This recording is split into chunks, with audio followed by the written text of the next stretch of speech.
नवरत्न अग्रवाल जी हमारे साथ हैं। बीकानेर वाला जो ब्रांड है, वो ब्रांड का नाम आपने सुना होगा और मुझे लगता है कि कोई भी शख्स इस हॉल में वैसे नहीं होंगे जिन्होंने इस ब्रांड से कभी ना कभी उनका वास्ता नहीं पड़ा होगा।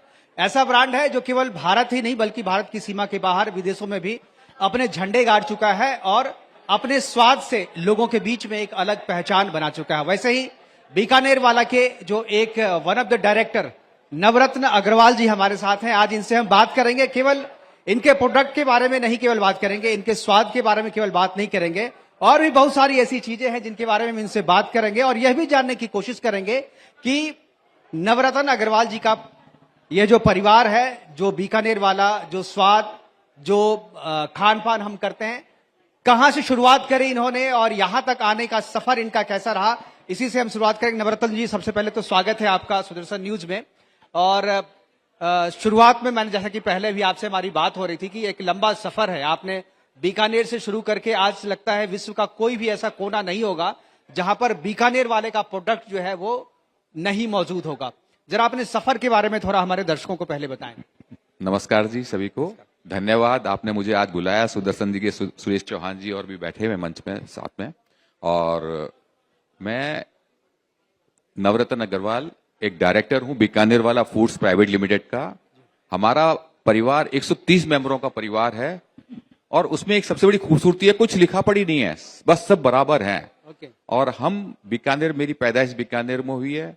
पिताजी और ताऊजी बीकानेर से, आज भी लाल जी के नाम से हमारा वहां पे काम है। वहां फैक्ट्री है, वहां पे होटल है लाल जी के नाम से। और वहां से हम स्टार्ट होके यहाँ पे दिल्ली में आए। जब पिताजी और ताऊजी ने इसका नाम बीकानेर का था, बीकानेर के थे, तो बीकानेर वाला नाम रख के एक चांदनी चौक से एक दुकान से स्टार्ट किया। पहले पिताजी अपने हाथों से बाल्टी में लेके जैसे पिक्चर हॉल में या और मार्केट में देके आते थे। वहां से स्टार्ट करते हुए एक दुकान के बाद फिर करोल बाग, रजौरी गार्डन, दुकानें करते हुए आज हमारी 230 आउटलेट्स हैं, 230 आउटलेट्स हैं। और पहले हमने एक छोटी सी अपने घर में जहां हम रहते थे, वहां समझो कि एक ही घर में रात सुबह मॉर्निंग में सोते थे और खाना बनता था और रात को हम वहीं सो जाते थे। उसमें ही हमारे मेहमान आ जाते थे, गेस्ट आ जाते थे। और मम्मी और अपने हाथों से, ताई जी अपने हाथों से स्टाफ को बना के खिलाना और स्टाफ को खिलाना। और वहां से एक दुकान से दूसरी दुकान के बाद फैक्ट्री बनाई हमारी। सबसे पहले एक अपने फरीदाबाद में फैक्ट्री बनाई जिसमें हम पेप्सी को लहर नमकीन बना के देते थे। और उसके बाद में अपना बिकानो का भी बनता था, दोनों को दिक्कत आती थी, उस फैक्ट्री को बड़ा किया। उस फैक्ट्री को हमने बड़ा करने के बाद फिर हमारी एक फैक्ट्री के बाद लॉरेंस रोड में फैक्ट्री आ गई, अपना पेप्सी के लिए वहां बनती रही, यहाँ पे आए। तो पेप्सी के साथ भी हमने बहुत कुछ नई टेक्नोलॉजीज, नए R&Ds, रिसर्च डेवलपमेंट सीखी। अपनी भी खत कंटिन्यूस मसाले और जो पहले होते थे। आपने टेक्नोलॉजी की बात करी, यहीं से अब तक लोग कहते हैं कि जो टेक्नोलॉजी के आने से जो हाथ का जो स्पर्श होता है प्रोडक्ट को बनाने में, हम लोग कहते हैं ना, माँ के हाथ का बना हुआ अचार या माँ के हाथ का बना हुआ कोई प्रोडक्ट है, उसमें जो स्वाद होता है वो स्वाद मशीन से बनी हुई चीजों में नहीं आता। बीकानेर वाला जो है वो अभी भी एक प्रोडक्ट ऐसा बनाता है जो हाथ का एक टच जो है उसमें है, जो एक कहते हैं इमोशन जो है उस प्रोडक्ट में आपका होता है। वो कौन सा प्रोडक्ट है, जरा उसके बनाने किस तरीके से प्रक्रिया है, बनती कैसी है? देखो, जो आप बात कह रहे हो वो भुजिया की बात कर रहे हो। मोठों की भुजिया होती है, बीकानेर में होती है मोठ, उस भुजिया की है। और बाकी जो हमारे फुलके हैं और जितनी भी सब्जियां और है या फुलके, तंदूरी रोटी है, उसमें आज भी वो हाथ ही लगता है। खाने किचन का जो मैक्सिमम है वो है। लेकिन जो इंडस्ट्रीज में हमारे जो आइटम बन रहे हैं उसमें मशीनराइजेशन जाता, डे बाय डे मशीनराइजेशन हो गया। लेकिन फिर भी कहीं ना कहीं हाथों का प्रयोग होता है। जैसे भुजिया की बात कर रहे हैं, भुजिया में हाथ, हमारे फादर और भी पहले भी वैसे ही बनते थे, आज भी वैसे ही बनती है। मशीनों से बनती है लेकिन उसमें वो टेक्सचर्स या वो स्वाद नहीं आ पाता। तो इसलिए आज भी हाथों से बना रहे ताकि बेस्ट क्वालिटी हम लोग है, एक इमोशन का टच आप लोग देते हैं। हाँ, वो पूरा प्यार मिलेगा, सीधी बात है। एक चीज और, मैं अभी चिराग पासवान जी से भी जो बात हो रही थी तो वहां पे उन्होंने बोला कि स्वाद से सेहत तक का सफर, क्योंकि स्वाद हो और सेहत नहीं हो तो फिर वो प्रोडक्ट ज्यादा लंबा चलता नहीं है।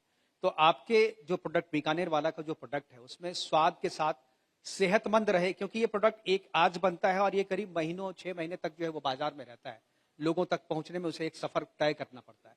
तो सेहत का कैसे ख्याल करते हैं आप? स्वाद के साथ सेहत बरकरार रहे, इसका ख्याल कैसे रखते हैं? एक तो जितना भी हम आज फ्रोजन्स भी हैं तो उसमें सारे मसाले और जितने भी हैं आज की तारीख में, लौंग, जायफल, जावित्री, हमारे गरम मसाले हैं जो पहले कहते थे दादी माँ का स्वाद है, तो उसमें आज भी वो सब मसाले डलते हैं। तो वो जितने भी मसाले और जाते हैं, और फ्रोजन में होने के बाद क्या है कि जैसा टेक्सचर आ जाए उसको बिल्कुल सीज कर दिया आज की तारीख में। अब वर्ल्ड वाइड कहीं भी चला जाए, जब ओपन होगा तो उसको एज इट इज जो स्वरूप पहले था वही स्वरूप में आज मिल पाता है। तो उसमें कोई त्रुटि नहीं होती, कोई कमी नहीं आती किसी प्रकार से। तो जितनी भी चीजें पहले थी उसमें R&D और रिसर्च डेवलपमेंट करके पहले वाली कोई भी चीज को, पहले वाले कोई अस्तित्व को छोड़ा नहीं जाता, उसके बल्कि और इम्प्रूवमेंट करके बेटर चीजें ला पा रहे हैं। कि पहले हम वो चीजें देख नहीं पाते थे, आलू लेना है तो आज की तारीख में हम आलू कहते हैं कि ये वाला आलू में उगाना है, तो वो आलू भी हम अपनी फसल उगा रहे हैं। आज स्टीविया है, हम स्टीविया की अपनी खुद खेती बाड़ी कर रहे हैं। स्टीविया शुगर फ्री, तो ताकि आज शुगर वाले लोग शुगर नहीं ले सकते, वो हमारी मिठाइयों और में लोगों को मिल सके, वो सब चीज ला रहे हैं आज की तारीख में, ताकि लोगों को औषधि या हेल्थ का पूरा ध्यान रख सकें कहीं किसी प्रकार से। और प्रत्येक जितने प्रोटीन है, दालें हमारी प्रोटीन हैं सब। अब लड्डू हैं, बेसन के लड्डू हैं या आटे के लड्डू हैं, अब पंजीरी है, उसमें क्या है, अगर आज विलायत में कहीं विदेश में भी चले जाते हैं तो उसमें ड्राई फ्रूट भी हो गया, बेसन भी हो गया, और उसके अंदर घी भी है। तो सारी की सारी चीजें पूरी हेल्थ को सपोर्ट करती है। गुरुद्वारे हो, मंदिर हो, प्रसाद जो बनते हैं तो उसमें प्रसाद में लड्डू और दिया जाता है, ताकि लड्डू से एक पूरा पूरा पूरा का पूरा एक पूरा फूड हो जाता है उसको, मतलब उसको और कोई फूड पे डिपेंडेंट नहीं होता। लेकिन आज की तारीख में जैसे रिटॉर्डेड फूड हो गया, तो उसमें सब्जियां और वैसे, मतलब हाथ के हाथ खाली गर्म करो और अपने सर्व करो, इमीडिएटली खा सकते हैं पराठा। एक चीज आपने, एक छोटे से मिठाई की दुकान से बीकानेर वाला ने अपना सफर शुरू किया था बीकानेर से, और आज दुनिया के हर एक कोने में बीकानेर वाले का कहीं ना कहीं आउटलेट हम देख ही लेते हैं। ये जो सफर है, ये सफर केवल स्वाद का है, केवल सेहत का है, या आपके परिवार की एकजुटता है का है? क्योंकि अभी आपसे जो बात हुई, आपने कहा कि 130 लोगों का परिवार है और अभी भी एकजुट है, किसी भी तरीके का भेदभाव नहीं है, कोई बंटवारा नहीं है, कोई डेजिग्नेशन नहीं है। तो कैसे इतना बड़ा परिवार जो है आप लोग चलाते हैं बीकानेर वाले का? 130 मेंबरों का परिवार है, तो उसमें क्या है कि जैसे पहले बीकानेर से ताऊजी और पापा है, अब काम की जरूरत पड़ने लग गई, तो जरूरत के हिसाब से हम आगे चलते चले गए। तो हमारे और भाई और आते चले गए, यहाँ पे बढ़ते चले गए। अब हमारी वर्ल्ड वाइड डिमांड बढ़ती रही, जैसे काठमांडू दुबई गया तो एक भतीजा दुबई चला गया, हैदराबाद डेवलप किया तो हैदराबाद एक भाई चला गया, उसका परिवार चला गया, तो वहां पे इंडस्ट्री भी लगा दी, होटल भी लगा दिया, दुकानें भी कर दी हैदराबाद में। तो जहां जहां इतना मेंबरों का परिवार होता है तो परिवार में काम होना चाहिए, इतना काम हो कि वो सुबह से शाम तक काम में एक काम में आनंद भी लेते हैं। हम लोग फादर को हमने शुरू से काम करते हुए देखा, तो उसमें उनको एक रस आता था, आनंद आता था। भुजिया बना रहे हैं तो भुजिया में रस, नाच रहे हैं तो रस, हर जगह कहीं पीछे नहीं रहते थे। तो आज भी वो परिवार, जब बड़े लोग वो काम कर रहे होते हैं, उसको प्रैक्टिकली जो आनंद को अनुभव किया हुआ है, तो वो आज भी वो आनंद हमने अनुभव किया उस टाइम में जब हम काम करते थे अपनी दुकानों पे। तो डब्बे बना रहे हैं, ऑर्डर ला रहे हैं, पैक कर रहे हैं, हमें काम से मतलब था। तो काम के बाद में एक आनंद आता है, आलस्य में आनंद नहीं आ सकता, संकोच में आनंद नहीं आ सकता, नेगेटिविटी में आनंद नहीं आ सकता। पॉजिटिविटी एक घर में, पूरे घर में एक माहौल था पॉजिटिविटी का, वो आज भी है कहीं किसी प्रकार से। बिल्कुल नवरत्न जी, एक जो जिस इंडस्ट्री में आप हैं उस इंडस्ट्री में कंपटीशन भी बहुत है, बहुत सारे लोग हैं जो आपके इक्वली हैं, कोई नीचे है कोई ऊपर है, लेकिन प्रोडक्ट्स बहुत हैं, कंपटीशन भी बहुत है। इस बाजार में अपने आप को आप कहाँ पाते हैं, और जो कंपटीटर है उसे आप किस तरीके से देखते हैं? अगर कॉम्पिटिटर की वर्ड कहें तो मैं कहता हूँ कॉम्प्लीमेंट है, बल्कि कॉम्पिटिशन नहीं है, कॉम्प्लीमेंट्स हैं। जैसे कोई गाड़ियां हैं, एक गाड़ी कोई डेवलपमेंट करता है तो दूसरी गाड़ी उसको अडॉप्ट कर लेती है, और कोई रिसर्च होती है वो एक दूसरे के लिए सपोर्ट करते हैं। ऐसे ही आज की तारीख में मैं एक ही बात कहता हूँ, सही चीज बनाने वाले होने चाहिए। गलत चीज से क्या है कि प्रोडक्ट की बदनामी होती है। मैंने एक चाय घटिया पी ली तो फिर मन में चाय के पीने के प्रति एक वैसा आता है कि चाय नहीं पी जाए। अगर मैंने कुकीज खराब खा ली तो एक कुकीज का ब्रांड खराब होता है। अगर दूसरा कोई बढ़िया चीज बना रहा है तो एक दूसरे को सपोर्ट करते हैं। हमने कोई चीज रिसर्च करी है, डेवलपमेंट करी है, तो हमारे को देख के, जैसे हमने थाली की डेवलपमेंट करी, तो थाली की डेवलपमेंट करी तो प्लास्टिक की थाली हर जगह 1 सेकंड में सर्व हो जाती थी। तो वरना क्या है कि पहले बुफे लगता था, बुफे में लेके खाते थे, लंगर लगते थे। अब इसमें क्या होता है कि एक साथ कई कई हजारों लोगों को एक साथ दिए जा सकते हैं। एट ए टाइम लाखों थाली भी जानी है तो लाखों थालियों को बांटने में समय नहीं लग सकता, एक टाइम पे काम हो सकता है। दूध के गिलासेस जितने भी क्या है कि अगर आज हम कॉम्पिटिशंस कहेंगे, अब हमारी वो रिसर्च सब जगह काम आ गई। अब कोविड के टाइम में मेरे को हमारे खंडेलवाल परिवार ने कहा कि वैसा हम थाली लेना चाहते हैं लेकिन पैसों में लेना चाहते हैं, और कोविड में घर में बनाने वाला कोई नहीं है। तो मैंने कहा कि ऐसा क्या करते हैं, आप क्या चाहते हो? तो उन्होंने कहा रेट कुछ रीजनेबल रेट हो जाए। मैंने कितना रीजनेबल हो जाएगा? उसने कहा 100 रुपए हो जाए तब तो सही हो जाएगा। मेरी कॉस्टिंग नहीं पड़ती थी, तब भी हमने उसको 100 रुपए में लागू कर दिया। हमारे देखा देखी सबने वो 100 रुपए लागू कर दिया। अब हमने रसगुल्ला 10 रुपए रखा तो सभी ने 10-10 रुपए रसगुल्ला रख दिया कि सबको मिलना चाहिए। समोसे के रेट इतने रिजनेबल है कि प्रत्येक आदमी ले सके।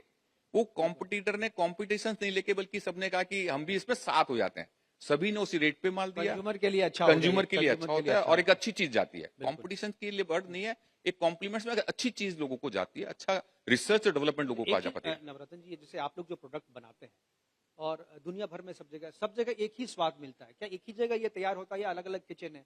तो ये जो फार्मूला है, क्या ये फार्मूला कोई आप लोग जो 130 लोगों का जो परिवार है, ये सीक्रेट जो फार्मूला कहते हैं, दादी माँ का सीक्रेट फार्मूला, तो वो कोई परिवार में कोई रखता क्या अपने साथ, या वही फार्मूला? क्योंकि सब जगह स्वाद एक ही है, चाहे आप दुबई में खाओ, चाहे आप इंडिया में खाओ, चाहे यूएस में खाओ, स्वाद एक ही होता है। तो ये क्या राज है इसका? एक प्रोसेसिंग एक सी है, मसाले जितने भी हमारे एक हैं, तो जितने भी बनाने कुक हैं जो हमारे यहीं से गए हुए हैं, तो एक हैबिट वो कंटिन्यूस में वो रमा होके उसी चीज को चलते रहते हैं, तो वो स्वाद सब जगह एक सा ही मिलता है। क्योंकि अब फ्रोजन्स भी है तो वो हर जगह वही सेम जा रहा है, वर्ल्ड वाइड जा रहा है, तो फ्रोजन्स में जाया वहां पे हाथ क्या हीटअप किया, गर्म करा और दे दिया। रिटॉर्डेड है, आप यहाँ से इंडस्ट्री में सेम मैन्युफैक्चरिंग हो रही है, कहीं भी जाएंगे तो वो सेम आपको स्वाद और टेस्ट मिलेगा कहीं किसी प्रकार से। और उसमें थोड़ा बहुत वहां के पानी का, हवा का थोड़ा बहुत फर्क पड़ता है, लेकिन हमें मतलब इतना मालूम नहीं पड़ पाता है। माइन्यूट डिफरेंसेस हर बार आता है थोड़ा बहुत पानी का तो असर होता है, क्योंकि आपने बीकानेर से बात की। बीकानेर का पानी ऐसा है जो आदमी को भूख बहुत ज्यादा लगती है बीकानेर में खाने से। मुझे लगता है कि शुरुआत आपका इंस्पिरेशन वहीं से है। हाँ, बीकानेर का पानी क्या है कि वास्तव में हल्का होता है, और पहले भी हल्का होता था, भूख मतलब ज्यादा लगती है, डाइजेस्ट बहुत जल्दी हो जाता है। पहले इतना एक्सपीरियंस नहीं था। एक बार मैं अपनी मौसी के यहाँ गया, अपना खाना खा के गया था, तो मौसी ने कहा कि खाना, पहले नाश्ता दिया फिर क्या खाना खा लो। मैंने कहा खाना मौसी खा के आया हूँ, मैं खाना नहीं खा पाऊंगा, खाया हुआ है, पेट भरा हुआ है। फिर भी ज्यादा फोर्समेंट करी तो चलो मैंने कहा मौसी जी को अब चुप करने के लिए, मान सम्मान के लिए एक फुल्का थोड़ा खाते खा हैं। लेते हैं। तो लेकिन एक फुल्का खाने के बाद मैंने देखा उतनी भूख है, वापस एक फुल्का और ले सकते हैं, तो मैंने लिया। तो मैंने देखा कि राजस्थान में जो मनवार आती है, जो प्यार जो मिलता है, उसका एक रीजन बहुत बड़ा पीछे ये पानी, हल्का पानी है। और वहां पे इतने लोग तपस्वी हार्ड वर्किंग क्यों होते हैं, वो भी लगता है कि इसका बहुत बड़ा एक रीजन है, क्योंकि वहां पे गर्मी इतनी है, कोई भी चीज आसानी से नहीं मिलती। तो सब चीजें, खेती बाड़ी भी होती है तो टफ होती है, कोई भी बिजनेस भी है तो भी बहुत टफ है, मेहनत करने से मिलता है। और एक टफनेस में मेहनत, आनंद आता है, ज्ञान मिलता है। जो आदमी आलसी होता है उसको ज्ञान नहीं मिल सकता, जो टफ आदमी होता है, जो जानने के जिज्ञासु होते हैं, कर्मठ होते हैं, उनको बहुत कुछ मिलता है।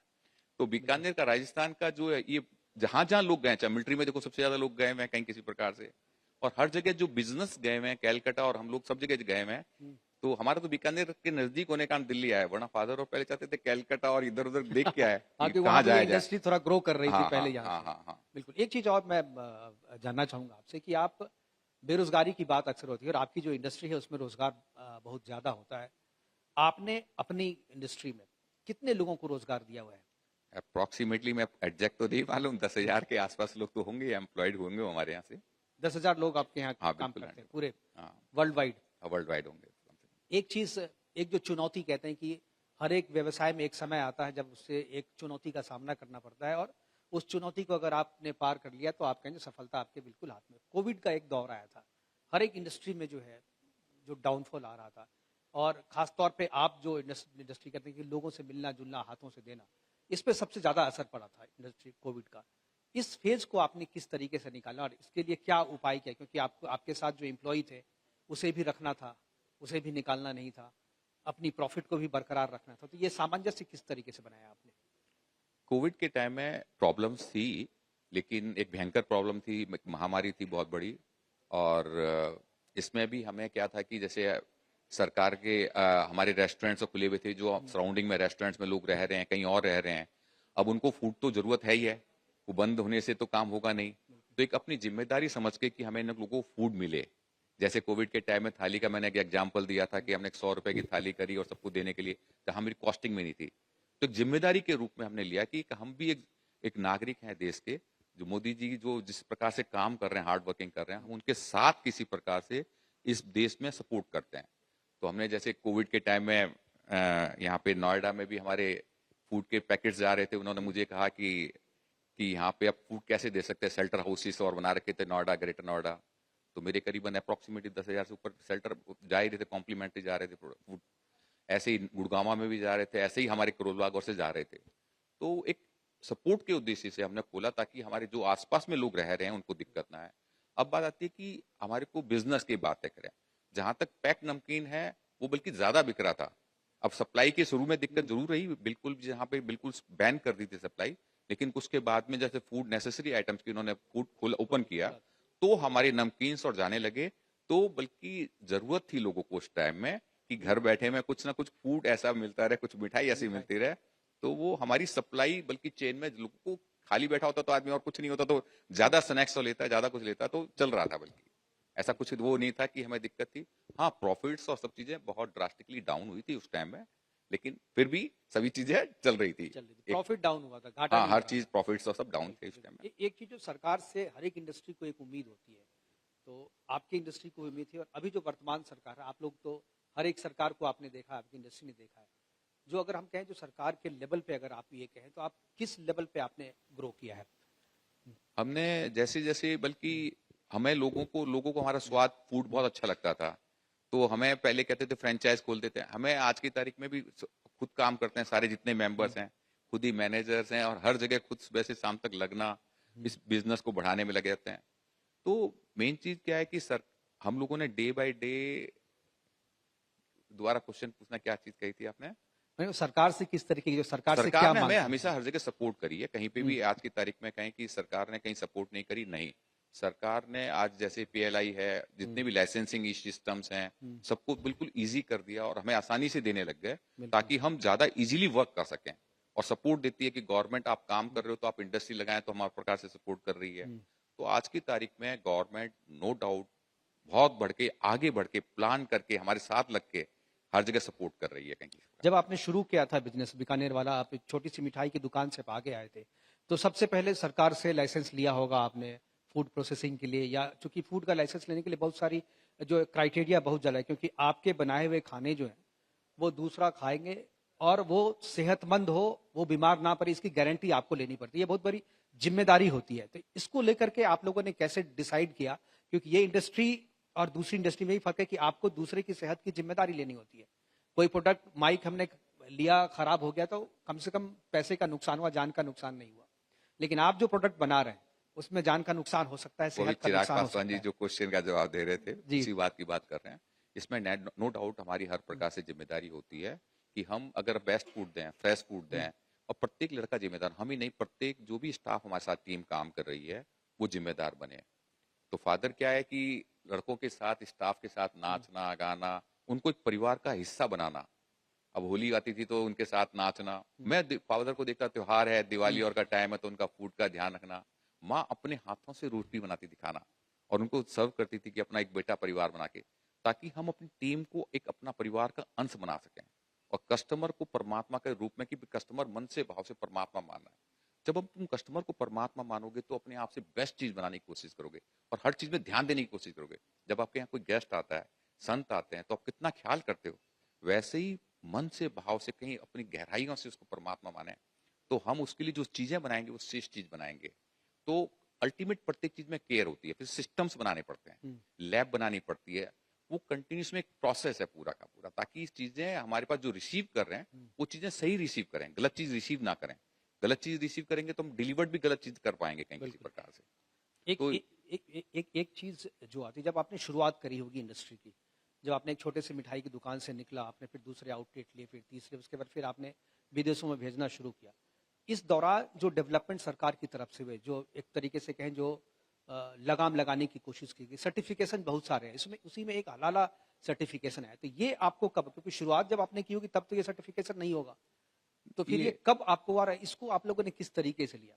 ये मेरे ख्याल से अब हमारा हलाला का सर्टिफिकेशन हमारे दिल्ली में, इंडिया में तो नहीं था, लेकिन मेरे को लगता है बाहर के में उसमें था कहीं, दुबई और में जो माल जाता है, एक्सपोर्ट होता है, वो किसी कंट्री की रिक्वायरमेंट और होगी। तो हमें लगा कि कहीं वैसी दिक्कत बाद में आई नहीं, कहीं ऐसा दिक्कत गवर्नमेंट ने तो भी जैसे चिराग पासवान जी कह रहे थे कि उसको सॉल्यूशंस दे भी दिया है, तो लेकिन मुझे नहीं मालूम कि इसमें कोई बहुत ज्यादा ऐसी कोई दिक्कत थी कहीं ऐसी किसी प्रकार से। जैसे आप लोग जो प्रोडक्ट यहाँ इंडिया, इनसाइड इंडिया सेल करते हैं, जो आप बाहर भेजते हैं, जो सर्टिफिकेशन चाहिए उनको, तो क्वालिटी सेम होती है या उनकी क्वालिटी के हिसाब से उनकी कोई डिमांड होती है कि आपको इस स्टैंडर्ड को मीट करना है? उनकी डिमांड और हमारी इंडिया की डिमांड मोर और लेस एक सी होती है, कोई खास डिमांडिंग नहीं होती। उनके जो मार्क के हमें ये स्पेसिफिकेशंस और चाहिए होती है, वो इन स्पेसिफिकेशंस का फर्क होता है, और पासिंग करने का फर्क होता है कि हमें भाई इन ग्रुपों से पास होना चाहिए, वो पास करवा के करने वाला काम होता है। बाकी और कोई मेजर डिफरेंस नहीं है। यही टेस्ट आपको वर्ल्ड वाइड मिलेगा जो आज यहाँ पे टेस्ट मिल रहा है, वो स्पेसिफिकेशंस और का फर्क दिखते हैं, बाकी और कोई फर्क नहीं है कोई खास। ये कहते हैं कि पानी के बदलने से स्वाद बदलता है, तो आपके बीकानेर का स्वाद पानी से नहीं बदल रहा है, तो ये क्या जादू है आपकी? वो थोड़ा बहुत तो फर्क पड़ता ही है, अगर वहाँ पे वो पानी फार्मूला आप वो बताएंगे, वो सीक्रेट है। बाकी तो सब चीजें मसाले वसाले सब एक से हैं, बाकी थोड़ा बहुत फर्क पड़ता ही है जरूर उसका। एक चूंकि प्रोग्राम को अंत की तरफ ले जाना है, तो एक सवाल मेरे जहन में, आपने कहा कि 130 लोगों का आपका परिवार है और सभी के सभी लोग जो है मतलब इसी इंडस्ट्री में है, इसी व्यवसाय में। आपके परिवार से अगर कोई डॉक्टर बनना चाहे, अगर कोई इंजीनियर बनना चाहे, अगर कोई लॉयर बनना चाहे, तो क्या आप लोग परमिशन देंगे कि नहीं भाई चलो भुजिया बनाने से अलग भी कोई व्यवसाय कर सकता है कोई? सब कुछ कर सकता है हमारे परिवार में। एक हमारा छोटे भाई का, सबसे बड़े ताऊ जी का सबसे बड़ा बेटे का, वो प्रोफेसर भी है, पीएचडी कर रहा है कैलिफोर्निया में। तो हमने परिवार को परमिट किया। हमारा एक भतीजा था, आज तो वापस इंडिया में आ गया, वो लंदन में पढ़ाई कर रहा था, पढ़ाई करते करते वहां पे जॉब करी, और आईटी का बंदा था, तो उसने वहां पे सब कुछ बड़ी बड़ी इंडस्ट्रीज में अपना बहुत कुछ सीखा। फिर वो इंडिया में आया हमारे साथ, उसने कहा कि मैं यहाँ इतने लोगों की हेल्प कर रहा हूँ, क्यों नहीं मैं हेल्प ये अपने इंडिया में अपने ही बिजनेस में अपने लोगों को सपोर्ट करूँ किसी प्रकार से। मतलब पढ़ो आप कुछ भी, लेकिन योगदान अपने इसी इंडस्ट्री में दो। अगर आप लॉयर हैं तो हमारा लीगल सेक्शन संभाल लो, अगर आप आईटी में हो तो हमारा डिस्ट्रीब्यूशन संभाल लो, हाँ। दूसरी चीजें संभालो, लेकिन आपको आना इसी में है। हाँ हाँ, बिल्कुल बिल्कुल ऐसा है। देखो सबके अपने अपने शौक होते हैं, अगर वो शौक मर जाएंगे तो जीवन नहीं है, सीधी बात है। मैं लेक्चर्स देने जाता हूँ, मेडिटेशन पे बहुत अनुभव कराता हूँ, तो परिवार कभी मना नहीं किया मेरे को आज तक। मैंने खूब मेडिटेशन और कराई है कॉलेजेस में, यूनिवर्सिटीज में। लोग मेडिटेशन का मतलब ही नहीं समझते। मेडिटेशन का मतलब है अपने आप को जाना, आपके अंतस में रोम रोम में परमात्मा है। परमात्मा अपने बच्चे को परमात्मा से कम बनाता ही नहीं है। और जब तक हम उस जीवन को अनुभव नहीं कर पाएंगे, सारा ब्रह्मांड मेरा कॉम्प्लीमेंट्स है। तो हमारा पूरा परिवार ही नहीं, पूरा स्टाफ ही नहीं है, हम स्टाफ को जब अपना परिवार का मेंबर मानते हैं, कस्टमर को परमात्मा मानते हैं, तो पूरा यूनिवर्स हमारा एक कॉम्प्लीमेंट्स है। क्या सूरज के बिना जीवन हो सकता है? जल के बिना जीवन हो सकता है? तो जब तक हम प्रत्येक को छूट नहीं देंगे कि पूरे रूप से खिल सके, खुशबू दे सके, तो वो खुशबू हमें वापस दे भी नहीं सकता। प्रत्येक की अपनी इंडिपेंडेंट खुशबू है, एक अपनी शक्ति है अपने आप में इंडिपेंडेंट। बिल्कुल। आखिरी में एक सवाल आपसे कि हाँ, अच्छा, कुछ दर्शक भी सवाल लेंगे, तो पहले दर्शकों का सवाल ही ले लेते हैं। आकाश जिंदल जी हैं। हाँ, एक मिनट जी, एक बार माइक दीजिए जरा आकाश जिंदल जी को।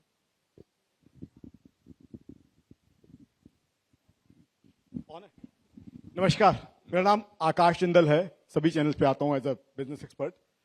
आज बड़ी खुशी की बात है, एक देशभक्ति के लिए जो चैनल पूरे दुनिया में जाना जाता है, उस पर एक इंडिजिनस ब्रांड को आप रिप्रेजेंट कर रहे हैं, जो कि आपका ब्रांड, आपकी ही नहीं हिंदुस्तान की जीत हमें लगता है। बट एक चीज जो मुझे आश्चर्य करवाती है, जब आपका ब्रांड इतना पॉपुलर है, हम सब लोगों के मन में आपकी एक रिकॉल वैल्यू है, रिस्पेक्ट है ब्रांड की, तो आज तक आप लोग पब्लिक क्यों नहीं गए, लिस्टिंग क्यों नहीं कराई? अगर लिस्टिंग कराते तो हम जैसे लोग, जो तमाम लोग आपसे प्रेम करते हैं, आपसे जुड़ पाते। और दूसरा, उसके बाद क्या होता, आपका ब्रांड जो पहले दुनिया में जाना जाता है, पेप्सी, केएफसी की तरह एक ग्लोबल ब्रांड बन जाता, आपकी फाइनेंशियल पावर बढ़ जाती।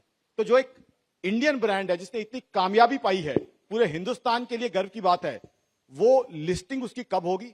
हम लोगों को आप कब अपने साथ जोड़ोगे? और दुनिया के अंदर एक हिंदुस्तान का ब्रांड फॉर्च्यून 500 में, आप डिजर्व करते हो फॉर्च्यून 500 में होना, वो दिन कब आएगा? थैंक यू, धन्यवाद, आपने हमारे बारे में इतनी तारीफ करी। और नो डाउट लिस्टिंग के लिए एक भाई देख रहे हैं, और जब भी कोई प्रॉपर मौका मिलेगा तो हम जरूर लिस्टिंग करेंगे। और आज तक आप, जब तक प्यार की बात है, आप ऑलरेडी बहुत प्यार करते हो, आप हमारे से मिठाइयाँ खाते हो, नमकीन खाते हो, तो आप सभी हमें बहुत प्यार करते हो और वर्ल्ड वाइड प्यार कर रहे हैं। आज हमारे कनाडा और सब जगह वर्ल्ड वाइड इतने आउटलेट्स हैं। फैक्ट्री काठमांडू में फैक्ट्री खुल रही है, दुबई में हमारी फैक्ट्री है, जितनी फ्लाइट्स और में सब में अपना माल जाता है। तो आपका प्यार बहुत है, और जल्दी ही हम इसको शेयर्स को मार्केट में लेके आएंगे कहीं किसी प्रकार से। प्रेम तो बहुत है। मेरा बेटा सैन फ्रांसिस्को में आपके स्नैक्स खाता है, तो मेरा बेटा सैन फ्रांसिस्को के पास एक छोटा सा टाउन है पोलो ऑल्टो, वहां आपके स्नैक्स खाता है। बट इस प्रेम को बढ़ाइए और हम लोगों को अपने साथ फाइनेंशियली भी जोड़िए, ये मेरा आग्रह है। डेफिनेट जल्दी जोड़ लेंगे। आकाश जिंदल जी हिस्सेदारी चाह रहे हैं। भाई ये हिंदुस्तान की तरक्की का सबूत है, और सुदर्शन जो है हिंदुस्तान की देशभक्ति का प्रूफ है। तो दोनों चीजें जब जुड़ी हैं, हम लोग को साथ जोड़ना चाहिए। बिल्कुल, डेफिनेटली। तो आपकी बेस्ट विशेष के लिए धन्यवाद सर। बिल्कुल, जल्दी जुड़ते हैं सर। Thank you. मेरा एक सवाल, मैं श्रीकांत भाटिया हूँ सर, जर्नलिस्ट हूँ। मेरा एक सवाल है, आपने कहा कि सारे परिवार के लोग हमारे इसमें हैं, तो सबसे परिवार का सबसे छोटा लोग कौन आपके साथ है? मेरे सबसे छोटा मेरा पोता कह सकता हूँ। मेरे सबसे बड़े ताऊ जी का पोता, वो उसकी भी शादी हो चुकी है, वो आज हमारे साथ में है और पूरे रूप से लगा हुआ है आज कुकीज में, बेकरी में, चॉकलेट्स में। वो काफी R&Ds और रिसर्च कर रहा है। तो प्रत्येक बंदा अपने अपने एक खुशबू लेके आता है, तब जाके गुलदस्ता बनता है। जैसे शरीर है, आंख नाक कान अलग अलग होते हुए खुशबू देते हैं, सब मिलके एक परिवार, एक शरीर बनता है और सबकी सपोर्ट की जरूरत होती है। ऐसे ही हम सब मिलके एक खुशबू है पूरे एक बीकानेर वाला ग्रुप की, सबके सब इसमें पूरी ताकत देके उसको खुशबू बढ़ाने की कोशिश करते हैं। एक मेरा छोटा सवाल और था सर, जो आप प्रोडक्ट बना रहे हैं, जैसे अभी मोदी जी भी मिलेट्स को ज्यादा वो कर रहे हैं, आपके भी कुछ ऐसे प्रोडक्ट हैं जो मिलेट्स से रिलेटेड है?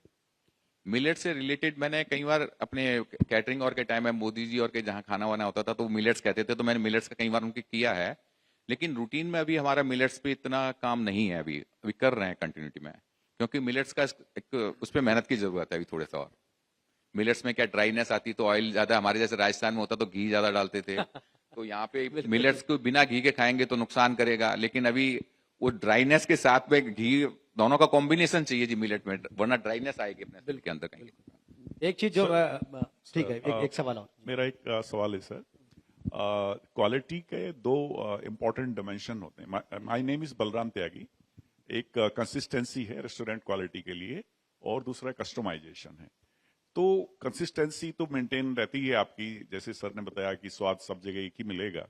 लेकिन जो कस्टमाइजेशन पार्ट है, लाइक हम कहीं पे रेस्टोरेंट में जाते हैं तो किसी को कम शुगर चाहिए, किसी को ज्यादा शुगर चाहिए, तो वो कैसे उस चैलेंज को आप देखते हैं और कैसे उसका क्या सोल्यूशन है इसका सर? अब देखो, शुगर के लिए हमने अलग मिठाइयां बना रखी है। अभी हमने क्या है, बल्कि स्टीविया की मैं खुद खेती बाड़ी कर रहा हूँ पूरी की पूरी, और स्टीविया का प्रोसेस करके, स्टीविया और आज मीठी शुगर है उसमें 0 कैलोरीज है।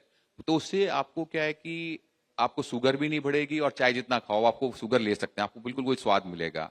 लेकिन हम हर को इतना लोगों का बैलेंस किया हुआ है, आपको कहीं ज्यादा नहीं लगेगा आपको शुगर। और ना ही अब जैसे चाय और है उसमें तो शुगर अलग से दे देते हैं, कॉफी अलग से शुगर दे देते हैं। लेकिन जहां तक और आइटमों में है, वो ऐसा नहीं हो सकता कि आपकी शुगर की चॉइस के हिसाब से और हमारी शुगर की चॉइस के हिसाब से। लेकिन हाँ, मैक्सिमम लोगों की चॉइस के हिसाब से एक बैलेंस किया हुआ है, जो जरूरी भी है। शुगर की भी थोड़ी बहुत मात्रा जरूरी है, और उसमें भी हमने, कई लोग बिल्कुल शुगर नहीं लेते, उनके लिए स्टीविया का प्रोसेस किया हुआ है। Okay, thank you sir. एक